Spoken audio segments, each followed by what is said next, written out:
ಪಕ್ಷಪಾತ ಮಾಡಬಾರ್ದು, ಎಲ್ರಿಗೂ ಸಮಾನವಾದಂಥ ವಾತಾವರಣ ನಿರ್ಮಾಣ ಮಾಡಿಕೊಡ್ಬೇಕು. ಇದು ಚುನಾವಣೆ ಆಯೋಗದ ಜವಾಬ್ದಾರಿ. ಅದು ಬಿಟ್ಟರೆ ಇನ್ನೇನು ಕೆಲಸ ಇಲ್ಲ ಅದಕ್ಕೆ. ಯಾವಾಗ ಚುನಾವಣೆ ದಿನಾಂಕ ನಿಗದಿ ಮಾಡಬೇಕು, ಯಾವಾಗ ಚುನಾವಣೆ ಮಾಡಬೇಕು, ಅದಕ್ಕೆ ಏನು ತಯಾರಿಕೆ ಮಾಡಬೇಕು, ಅದೆಲ್ಲ ಅದರ ಜವಾಬ್ದಾರಿ. ಸೊ ಈತ ಒಂದು ದೊಡ್ಡ ಪ್ರಶ್ನೆ ಬಂದಾಗ ಯಾಕೆ ಚುನಾವಣಾ ಆಯೋಗದವರು ಕೊಡಿ ನಮಗೆ ಎಲ್ಲ ಮಾಹಿತಿನ ಸರಿಪಡಿಸ್ಕೊಡ್ತೀನಿ ಅಂತ ಅವರು ತುದಿಗಾಲ ಮೇಲೆ ನಿಂತ್ಕೊಂಡು ಸರಿಪಡಿಸ್ಬೇಕು. ಅದೇ ಅವರ ಜವಾಬ್ದಾರಿ. ಅದಕ್ಕೋಸ್ಕರ ಇರೋದು ಅವರು. ಏನಾದರೂ ತಪ್ಪಾಗಿದ್ರೆ ನಾನು ಸರಿ ಮಾಡ್ತೀನಿ, ಕೊಡಿ ನನಗೆ ಅಂತ ಅವರು ಮುಂದೆ ಬಂದು ಕೆಲಸ ಮಾಡಿಸ್ಬೇಕು. ಅದು ಬಿಟ್ಬಿಟ್ಟು ಅವರು ರಾಹುಲ್ ಗಾಂಧಿ ಅವ್ರ ಮೇಲೆ ಟೀಕೆ ಮಾಡೋದು, ವಿರೋಧ ಪಕ್ಷದವ್ರನ್ನ ಟೀಕೆ ಮಾಡೋದು, ಹಾರಿಕೆ ಉತ್ತರ ಕೊಡೋದು, ನಮ್ಗೇನು ಸಂಬಂಧ ಇಲ್ಲ, ನಾವೇನಿದ್ರ ಬಗ್ಗೆ ಏನು ಕ್ರಮ ತಗೊಳ್ಳೋದಿಲ್ಲ, ಈ ಥರದ ಒಂದು ಉದ್ದಟತನ ಇವತ್ತು ಚುನಾವಣೆ ಆಯೋಗದ ವರ್ತನೆ ಆಗಿದೆ. ಹಿಂದಿನ ಯಾವ ಸರ್ಕಾರದಲ್ಲೂ ಕೂಡ ಅನೇಕ ಸರ್ಕಾರಗಳು ದೇಶದಲ್ಲಿ ಬಂದು ಹೋಗಿದೆ, ಕಾಂಗ್ರೆಸ್ ಸರ್ಕಾರಗಳು, ಬೇರೆ ಸರ್ಕಾರಗಳು. ಯಾವ ಚುನಾವಣೆ ಆಯೋಗ ಈ ರೀತಿಯಾದಂಥ ದುರ್ವರ್ತನೆ ನಡ್ಸ್ಕೊಂಡು ಬಂದಿಲ್ಲ. ಅದು ಈ ಒಂದು ಚುನಾವಣೆ ಆಯೋಗ ಮಾಡ್ತಾ ಇದೆ. ಯಾಕೆ ಅಂತ ಹೇಳಿದ್ರೆ ಇವತ್ತು ಸರ್ವಾಧಿಕಾರಿ, ಈ ದೇಶದ ಪ್ರಧಾನಿ ಒಬ್ಬ ಸರ್ವಾಧಿಕಾರಿ, ಯಾರ ಮಾತು ಕೇಳೋಕ್ಕೆ ತಯಾರಾಗಿಲ್ಲ ಅವರು. ರಾಹುಲ್ ಗಾಂಧಿ ಅವರು ಹೇಳಿದ್ರೆ ರಾಹುಲ್ ಗಾಂಧಿ ಅವ್ರ ಬಗ್ಗೆ ಏನೋ ತಮಾಷೆಗೆ ಮಾತಾಡ್ಬಿಡ್ತಾರೆ, ಅವ್ರಿಗೇನು ಗೊತ್ತಿದೆ ಅಂತ.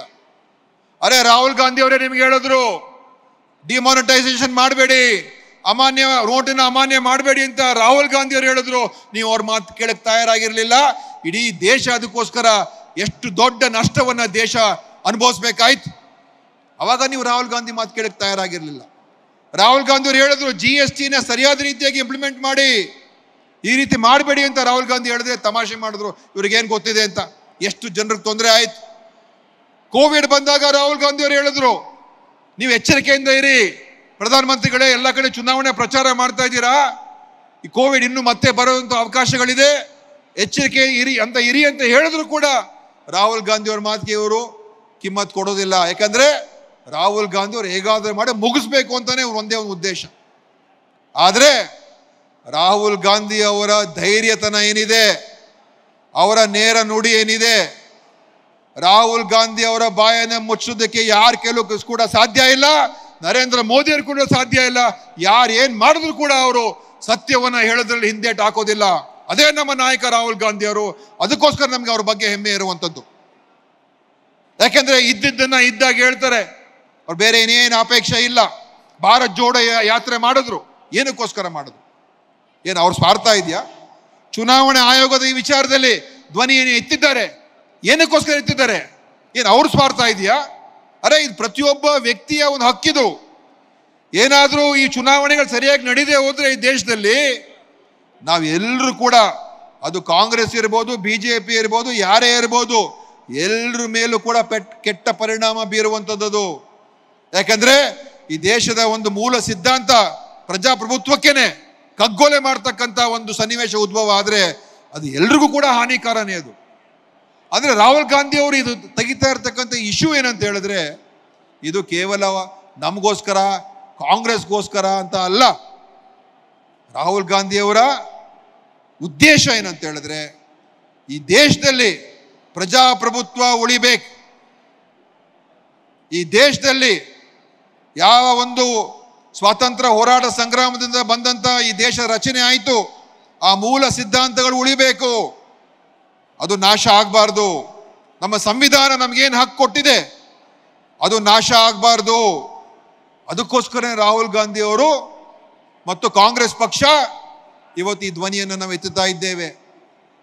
ಇದು ನಮಗೋಸ್ಕರ ಅಲ್ಲ, ಕಾಂಗ್ರೆಸ್ಗೋಸ್ಕರ ಅಲ್ಲ ಸ್ವಾಮಿ, ಇದು ಎಲ್ರಿಗೋಸ್ಕರ ಮಾಡ್ತಾ ಇರ್ತಕ್ಕಂಥ ಹೋರಾಟ.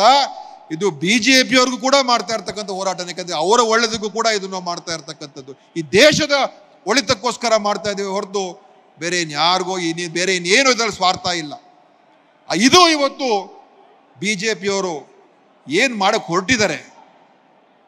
ಇವತ್ತು ದೇಶದ ಆರ್ಥಿಕ ವ್ಯವಸ್ಥೆ ಕುಲ್ಗೆಟ್ಟು ಹೋಗಿದೆ. ದೇಶ ಇವತ್ತು ಏನು ಇವರು ಮೋದಿಯವರು ಟ್ರಂಪ್ ಟ್ರಂಪ್ ಟ್ರಂಪ್ ಅಂತ ಹೇಳ್ಕೊಂಡು ಕೂತ್ಕೊಳ್ತಾ ಇದ್ರು, ಬೊಗಳ್ತಾ ಇದ್ರು. ಈಗ ಅದೆಲ್ಲ ಕೂಡ ಅವರ ಒಂದು ವಿದೇಶಾಂಗ ನೀತಿ ಸತ್ತು ಬಿದ್ದಿದೆ. ದೇಶದ ನಮ್ಮ ಭಾರತ ದೇಶ ಹಿಂದೆ ಎಲ್ಲ ನೆಹರು, ಇಂದಿರಾ ಗಾಂಧಿ, ರಾಜೀವ್ ಗಾಂಧಿ, ಮನಮೋಹನ್ ಸಿಂಗ್, ವಾಜಪೇಯಿ, ನರಸಿಂಹರಾವ್ ಇವರೆಲ್ಲ ಇದ್ದಾಗ ಇಡೀ ವಿಶ್ವದಲ್ಲೇ ನಮ್ಮ ಒಂದು ದೇಶಕ್ಕೆ ಒಂದು ಗೌರವ, ಮಾನ್ಯತೆ, ಸ್ನೇಹಿತರು ಇರ್ತಾ ಇದ್ರು ನಮ್ಮ ದೇಶಕ್ಕೆ.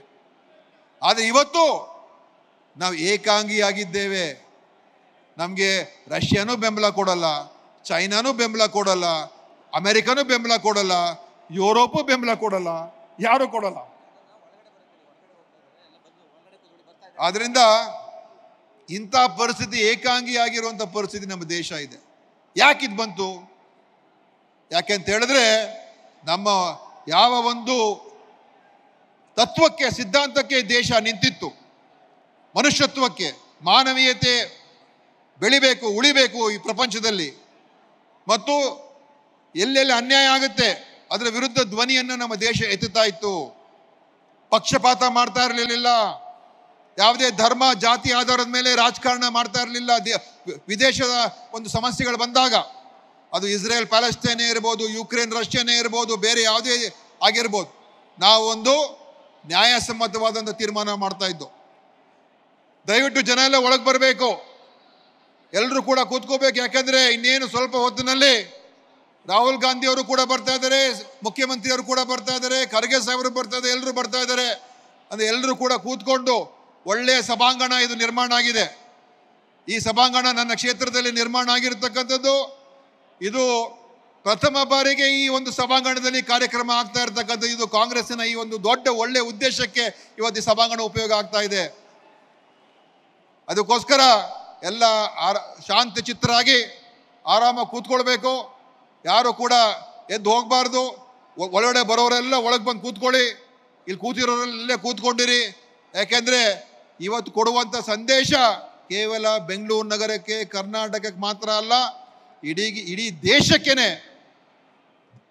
ಒಂದು ಅತ್ಯಂತ ಮಹತ್ವವಾದಂಥ ಸಂದೇಶವನ್ನ ರಾಹುಲ್ ಗಾಂಧಿ ಅವರು ನೀಡಲಿದ್ದಾರೆ, ಕಾಂಗ್ರೆಸ್ ಪಕ್ಷ ನೀಡುವಂಥದ್ದಿದೆ.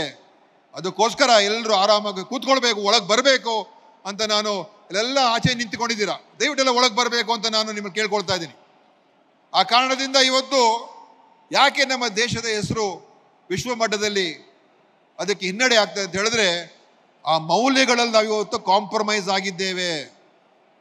ಮೋದಿ ಅವರಿಗೆ ಅವ್ರ ಅನುಕೂಲ ಸಿಂಧು ರಾಜಕಾರಣ, ಎಲ್ಲಿ ಅನುಕೂಲ ಆಗುತ್ತೆ ಅಲ್ಲಿ ಹೋಗಿ ರಾಜಕಾರಣ ಮಾಡೋದು, ಸೈದ್ಧಾಂತಿಕವಾದಂಥ ರಾಜಕಾರಣ ಅಲ್ಲ.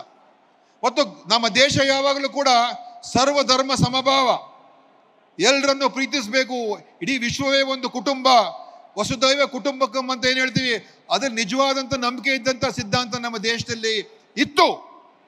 ಆದರೆ ಇವತ್ತು ಈ BJP ಸರ್ಕಾರ ಬಂದಮೇಲೆ ಅವರ ಪಕ್ಷಪಾತ, ಅವರ ಒಂದು ಕೋಮುವಾದದ ಚಿಂತನೆಗಳು ದೇಶದಲ್ಲಿ ಇವತ್ತು ಆ ಒಂದು ಏನು ನೈತಿಕ ಶಕ್ತಿ ಭಾರತಕ್ಕಿತ್ತು ಅದು ಇವತ್ತು ನಾವು ಕಳ್ಕೊಂಡಿದ್ದೇವೆ. ಅದಕ್ಕೆ ಇವತ್ತು ವಿಶ್ವದಲ್ಲಿ ನಮ್ಗೆ ಯಾರೂ ಮಾನ್ಯತೆ ಕೊಡ್ತಾ ಇಲ್ಲ. ಟ್ರಂಪ್, ಅಮೆರಿಕ ಕೂಡ ಇವತ್ತು ಪಾಕಿಸ್ತಾನ ಹೊಗಳ್ತಾರೆ ಹೊರತು ನಮ್ಮ ದೇಶನ ಹೊಗಳ್ತಾ ಇಲ್ಲ. ಈ ಪರಿಸ್ಥಿತಿ ನಮ್ಮ ದೇಶಕ್ಕೆ ಬಂದಿದೆ. ಅದಕ್ಕೆ ಈ ಸರ್ವಾಧಿಕಾರ ಧೋರಣೆಯಲ್ಲಿ ದೇಶ ಏನಾದರೂ ಇದೇ ಥರ ಮುನ್ನಡೆಸ್ಕೊಂಡು ಹೋದ್ರೆ ನಾಳೆ ನಮ್ಮ ಭವಿಷ್ಯ ಏನಾಗ್ಬೋದು, ನಮ್ಮ ಪರಿಸ್ಥಿತಿ ಏನಾಗ್ಬೋದು. ಇವತ್ತು ಅನೇಕ ಸಮಸ್ಯೆಗಳಿದೆ, ಅದನ್ನು ಸೌಹಾರ್ದವಾಗಿ ಅದನ್ನು ತೀರ್ಮಾನ ಮಾಡೋದು ಬಿಟ್ಬಿಟ್ಟು ಪ್ರತಿಯೊಂದು ಕೂಡ ಸಂಘರ್ಷಕ್ಕೆ ಇಳಿದು ಇವತ್ತು ಈ ದೇಶದಲ್ಲಿ ಆತಂಕದ ವಾತಾವರಣವನ್ನು ಸೃಷ್ಟಿ ಮಾಡ್ತಕ್ಕಂಥ ಒಂದು ಕೋಮು ದ್ವೇಷವನ್ನು ಬೆಳೆಸ್ತಕ್ಕಂಥ ಒಂದು ಪಕ್ಷ ಇವತ್ತು ಕೇಂದ್ರದಲ್ಲಿ ಆಳ್ತಾ ಇದೆ. ಹಿಂದೆ ಈ ಥರ ಯಾವತ್ತೂ ನಾವು ನೋಡಿಲ್ಲ. ಇವತ್ತು ಒಂದು ರೀತಿ ಅನ್ಡಿಕ್ಲೇರ್ಡ್ ಎಮರ್ಜೆನ್ಸಿ, ಯಾರಾದರೂ ಇವ್ರ ವಿರುದ್ಧ ಜಾಸ್ತಿ ಮಾತಾಡಿದ್ರೆ ಅವರನ್ನು ಮುಗಿಸೋದಕ್ಕೆ ಹೊರಟು ಬಿಟ್ಟಿದ್ದಾರೆ. ಅದೇ ರೀತಿಯಾಗಿ ಇವತ್ತು ದುರ್ದೈವ, ಎಂತೆಂಥ ಸಂಸ್ಥೆಗಳು ಇವತ್ತು ಡೇಟಾ ಸ್ಟ್ಯಾಟಿಸ್ಟಿಕಲ್ ಇನ್ಸ್ಟಿಟ್ಯೂಟು, ಅದರಿಂದ ಹೊರಗಡೆ ಮಾಹಿತಿಗಳೇ ಹೊರಗೆ ಬರ್ತಾ ಇಲ್ಲ. ಮಾಹಿತಿ ಹಕ್ಕು ಕಾಯ್ದೆ ಅದನ್ನು ನಿಷ್ಕ್ರಿಯ ಮಾಡಿದ್ದಾರೆ. ಯಾವುದನ್ನು ಕೂಡ ಇವ್ರು ಬಿಟ್ಟಿಲ್ಲ. ಈಗ ಮಾಧ್ಯಮ ಮೊದಲು ಎಷ್ಟು ಚೆನ್ನಾಗಿ ನಮ್ಮ ದೇಶದಲ್ಲಿ ಮುಕ್ತವಾಗಿ ಅವರೆಲ್ಲವನ್ನು ಪ್ರಚಾರ ಮಾಡ್ತಾ ಇದ್ರು, ಅವ್ರಿಗೇನು ಭಯ ಇರಲಿಲ್ಲ ಮಾಧ್ಯಮಕ್ಕೆ. ಹಿಂದೆ ಯಾರ ಬಗ್ಗೆನೂ ಕೂಡ ಟೀಕೆ ಮಾಡ್ತಾ ಇದ್ರು. ರಾಜೀವ್ ಗಾಂಧಿ ಅವ್ರನ್ನ ಟೀಕೆ ಮಾಡ್ತಾ ಇದ್ರು, ನರಸಿಂಹರಾವ್ರನ್ನ ಟೀಕೆ ಮಾಡ್ತಾ ಇದ್ರು, ಮನಮೋಹನ್ ಸಿಂಗ್ನ ಟೀಕೆ ಮಾಡ್ತಾ ಇದ್ರು, ವಾಜಪೇಯಿನ ಟೀಕೆ ಮಾಡ್ತಾ ಇದ್ರು, VP ಸಿಂಗ್ನ ಟೀಕೆ ಮಾಡ್ತಾ ಇದ್ರು. ಆದರೆ ಇವತ್ತು ಮಾಧ್ಯಮ ಎಷ್ಟು ನಿಷ್ಕ್ರಿಯ ಆಗಿದೆ ಅಂತ ಹೇಳಿದ್ರೆ, ಮೋದಿಯವ್ರ ಬಗ್ಗೆ ಚಕಾರ ಎತ್ತದಕ್ಕೆ ಮಾಧ್ಯಮದ ಕೈಯಲ್ಲಿ ಆಗ್ತಾ ಇಲ್ಲ. ಯಾಕಂದ್ರೆ ಭಯ ಭೀತಿಯಲ್ಲಿ ಇವತ್ತಿನ ದಿವಸ ಇಟ್ಬಿಟ್ಟಿದ್ದಾರೆ. ಪ್ರಜಾಪ್ರಭುತ್ವದಲ್ಲಿ ಮಾಧ್ಯಮ ಕ್ಷೇತ್ರ ಸ್ವತಂತ್ರವಾಗಿ ನಡ್ಕೊಳ್ಳೋಕೆ ಸಾಧ್ಯ ಆಗದೆ ಹೋದ್ರೆ ಅದು ಪ್ರಜಾಪ್ರಭುತ್ವ ದುರ್ಬಲ ಆದಂಗೆನೆ. ನೋಡಿ ಏನು ಇವ್ರದು, ನಮ್ಮ ಬಗ್ಗೆ ಮಾತಾಡ್ತಾರೆ, ಕಾಂಗ್ರೆಸ್ ಬಗ್ಗೆ ಮಾತೆತ್ತಿದ್ರೆ ಪಾರ್ಲಿಮೆಂಟ್ ಅಲ್ಲಿ ಮೋದಿ ಅವರು, ಅಮಿತ್ ಶಾ, ನೆಹರು, ಇಂದಿರಾ ಗಾಂಧಿ ಅದ್ರ ಬಗ್ಗೆನೇ ಮಾತಾಡ್ತಾರೆ. ನೀವು ಬಂದು ಅವರೆಲ್ಲ ದೇಶವನ್ನು ಕಟ್ಟಿದ್ದಾರೆ ಸ್ವಾಮಿ. 1970ನೇ ಇಸ್ವಿಗಳಲ್ಲಿ ನಮ್ಮ ದೇಶ ಇಷ್ಟೊಂದು ಆರ್ಥಿಕವಾಗಿ ಬಲಿಷ್ಠ ಆಗಿರಲಿಲ್ಲ. ಆದರೆ ಆ ಸಂದರ್ಭದಲ್ಲೇ ನಮ್ಮ ದೇಶಕ್ಕೆ